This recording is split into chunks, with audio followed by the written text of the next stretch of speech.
नमस्कार. येणाऱ्या 7 आणि 8 तारखेला आपल्याला खग्रास चंद्रग्रहण हे संपूर्ण भारतामधून पाहायला भेटणार आहे.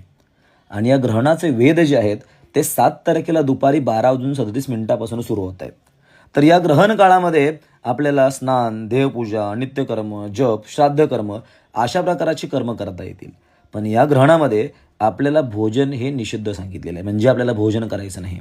त्याचबरोबर बाल, वृद्ध, आजारी, अशक्त व्यक्ती व गर्भवती स्त्रियांनी 7 तारखेला सायंकाळी 5:15 ते मध्यरात्री 8 तारखेला 1:27 हे ग्रहणाचे वेध पाळायचे आहेत.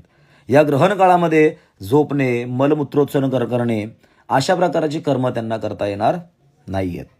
साधारणतः 3.5 तासापर्यंतचा हा काळ आहे, हा आपल्याला पाळायचा आहे. या ग्रहणाचे राशी फल कसे असतील तर मेष, वृषभ, कन्या, धनु या राशींना शुभ फल देणारी आहेत.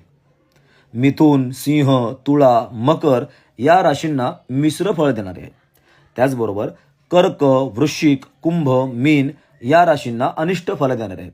त्यामुळे ज्या राशींना अनिष्ट फल मिळणार आहे अशा राशींनी हे ग्रहण पाहायचे नाहीये. धन्यवाद.